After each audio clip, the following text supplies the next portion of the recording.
एक एक चीज़ की मेरे को खुशी है पता, यू जैसे अक्षत ने बताया ना, मेरे को भी नेक्स्ट लेवल सोशलाइज करना पसंद है यार। सोशलाइजेशन एक लेवल पर आप भूलना शुरू हो जाते हो कि बिना टेंशन के पार्टी एंजॉय कैसे करते हैं। इसका एक बड़ा अच्छा सा एग्जांपल होता था, जैसे हम किसी पार्टी में गए, वाइल वी आर प्रिपेयरिंग, कोई इशू आ गया, फॉर एग्जांपल कोई भी जो अपना करंट का इशू है वो कन्वर्सेशन में आ गया, तो सबसे पहली चीज़ ये आती थी। एक चीज़ की मेरे को खुशी है पता, यू जैसे अक्षत ने बताया ना, मेरे को भी नेक्स्ट लेवल सोशलाइज करना पसंद है, समझ रहे हो? कुछ तो एडवेंचर स्पोर्ट्स करना, कुछ ट्रैकिंग पे चले जाना, कुछ पैराग्लाइडिंग सीख लेना, कुछ एकदम लाइफ में चलता रहना चाहिए ना, कुछ बज़ आना चाहिए बढ़िया सा।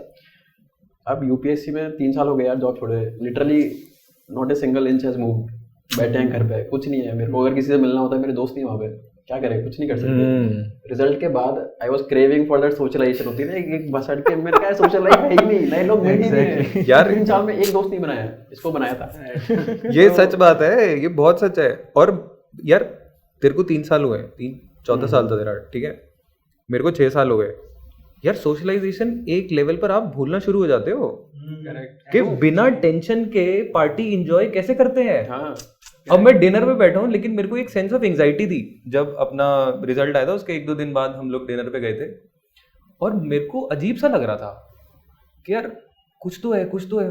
और फिर मेरे को बाद में रियलाइज हुआ कि यार घर जाके पढ़ना थोड़ी है, ये पार्टी ही एंजॉय करनी है। अब कोई वो एडिड टेंशन नहीं है कि यार ठीक है, इतना ज्यादा मजा नहीं करना पार्टी में कि आप कल के लिए आपका टारगेट अचीव ना हो। बैक ऑफ द माइंड चलता ही रहता था साला, किसी की शादी है, जा नहीं सकते, कुछ कर नहीं सकते, जा रहे हो तो तुम बस आ जा रहे हो। इसका एक बड़ा अच्छा सा एग्जांपल होता था, जैसे हम किसी पार्टी में गए, वाइल वी आर प्रिपेयरिंग, तो जैसे मेरा रहता था कि मैं थोड़ा सा जोन आउट कर देता हूँ चीज़ों को, कि थोड़ा सा ना वो कंपार्टमेंटलाइजेशन मेरा हो जाता था कि ठीक है, जब मैं पार्टी में जा रहा हूँ तो I am enjoying the party.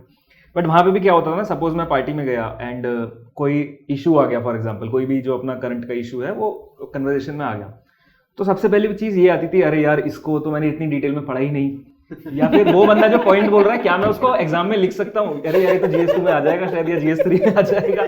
मैं लिटरली उस टाइम पे फोन उठा के एक नोट्स खोल के उसमें नोट कर देता था कि यार ये शायद काम आ सकती है, या इसने इस एडिटोरियल का नाम बताया, इस बंदे का नाम बताया, इस बंदे के बारे में थोड़ा पढ़ लूंगा। Been there, done that, ये बिल्कुल सही बात है। तो ये वाली जो चीज होती है ना, ये अब नहीं आती। अब अगर हम कोई इशू डिबेट भी कर रहे हैं ना, so we are like from the heart, deep down the heart, हमको क्योंकि कुछ उससे गेन या लूज नहीं करना, हम एक एक्चुअली में उस इशू को डिस्कस कर रहे हैं, रेदर देन उस मीन्स की तरह देख रहे हैं उसको कि मैं इससे मार्क्स ज्यादा लूंगा। तो ये मुझे लगता है फ्री हो गए हैं थोड़ा सा। हाँ एक्चुअली, मतलब बट अगेन खुशी नहीं है, मतलब मुझे तो एटलीस्ट मुझे लगता है, या तो आप लोगों का थोड़ा, जैसे मैं सुन रहा था, शायद थोड़ा passion towards the service was more and the exam was less. I think I was more inclined towards the exam. मुझे पढ़ाई में मजा आता था, तो अभी भी इसलिए मैं पढ़ा रहा हूँ। I am more attached to the fact that I was enjoying the process of the exam, इसलिए मुझे कोई ऐसा रिजल्ट देख के वो नहीं हुआ। ऑनेस्टली मैं सच बता रहा हूँ, और मतलब may be this will sound very superficial, but मुझे ज्यादा खुशी तब हुई जब इस साल के प्रीलिम्स में जो मैंने पढ़ाया था उससे क्वेश्चन आ गए, देन जब मुझे लगा कि ये यार देखो, ये बिल्कुल सच बात है।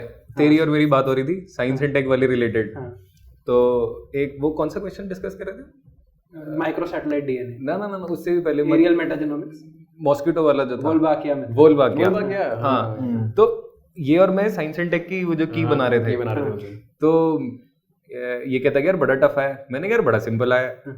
जो साइंस एंड टेक का जो पोर्शन है, बोलबाचिया, इतने 3 साल से हम पढ़ रहे हैं, इसको दुख क्या था, कह रहे कि यार मैंने 300 पता नहीं कितनी स्लाइड्स पढ़ा दी हैं, I have put in so many hours, यार 10 क्वेश्चन आए साइंस एंड टेक के और मेरे पढ़ाए हुए सिर्फ 6 आए हैं। अरे और नहीं, 10 के 10 आने चाहिए थे। एक्चुअली वोल्बाकिया पे ज्यादा दुख था, मैंने खुद पढ़ा हुआ था, वो डाला नहीं होगा क्योंकि 2021 में पहला अटेम्प्ट दिया, 2020 का करंट अफेयर, तो जिसकी भी थोड़ी लंबी जर्नी है उसको पता है, जो नया वाला है उसको नहीं पता है, यही है उस क्वेश्चन। तो मेरे को लगा है मैंने पढ़ा था, पढ़ के I made the conscious decision यार इसको नहीं डालते हैं, कौन पूछेगा। 2020 का है, तो इसीलिए ज्यादा दुख हो रहा है। मुझे ऐसे माय हार्ट सैंक के, अरे यार अब आ गया, मैं डाल देता यार, मतलब वहीं पे जीएम मस्कीटोस पढ़ा मुझे लगा यार ये भी डाल देता। I remember making the decision, you know कि ये स्लाइड बना रहा हूं, मैंने रिमेंबर कह रहे छोड़ो ये ज्यादा लंबा हो रहा है, इसको हटाते हैं। तो मुझे लेकिन आई एम प्रीटी, लेकिन ये बड़ा अच्छा टेक अवे है इसमें से कि जब तक आप प्रोसेस को एंजॉय नहीं करोगे ना, थोड़ा मुश्किल हो जाएगा। देखो जो पहली दूसरी बारी में निकल जा रहा है, मे बी उसको प्रोसेस एंजॉय करने की जरूरत नहीं है, क्योंकि पढ़ाई इतनी सारी है। स्टार्टिंग में तो बसट इतनी होती है हाँ, ना, लेकिन जो पता नहीं लगता। तीसरा चौथा पांचवा अटेम्प्ट पे है वो तब तक नहीं रह सकता जब तक आपकी बहुत ही स्ट्रॉन्ग इंट्रिंसिक मोटिवेशन हो, और वो प्रोसेस ओरिएंटेड ही होती है। एंड गोल ओरिएंटेड अगर है तो वो कहीं ना कहीं फिजल आउट हो जाएगी। मुझे तो दूसरे अटेम्प्ट में हुआ है, मैं तो उसमें ही बसट लग गई।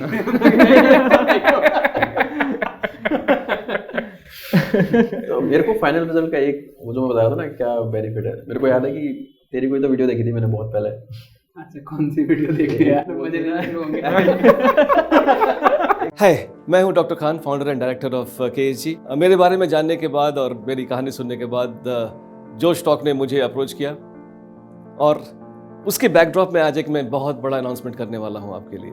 जोश टॉक ये मानते हैं कि उनके परिवार में बहुत सारे प्रतिभावान व्यक्ति हैं, बहुत सारे टैलेंटेड लोग हैं, और उनके पास देश में कुछ करने की बहुत बड़ी इच्छा शक्ति है, बट किसी वजह से, फाइनेंशियल कारणों से या कोई और ऐसी दिक्कत की वजह से, जिसकी वजह से वो उस गुणवत्ता के ट्रेनिंग और सपोर्ट को प्राप्त नहीं कर पाते हैं जो कि उन्हें उन सफलता के मुकाम तक ले जाएगी जहां पर वो देश की सेवा कर सकें। मैं मानता हूं कि देश के हर युवा में एक प्रतिभा है। जोश के माध्यम से आज मैं ये एक बड़ी अनाउंसमेंट करना चाहता हूं कि फाइनेंशियल इशू की वजह से अगर कोई स्टूडेंट अपनी प्रतिभा का प्रयोग नहीं कर पा रहा है तो वो दिक्कत आज के बाद नहीं रहेगी। आज आपको मैं जोश के माध्यम से ये बताना चाहता हूँ कि मैं बहुत बड़ी स्कॉलरशिप देना चाहता हूँ, और ये इंश्योर करूँगा कि अगर देश में कोई टैलेंटेड व्यक्ति है जो कि पढ़ना चाहता है, कोर्स करना चाहता है और सिविल सेवा में जाना चाहता है, उसको फाइनेंशियल इशू की वजह से रुकना नहीं पड़ेगा। और ये एक ऐसा मुकाम है, एक ऐसा अवसर है देश का, जब हम देश में गुजर रहे हैं अमृत काल से, we can always contribute to this beautiful India through these services। इसके बारे में जो स्कॉलरशिप के बारे में डिटेल्स चाहिए वो नीचे दिए गए लिंक में अवेलेबल हैं, एंड हम साथ मिलकर आगे बढ़ते हैं।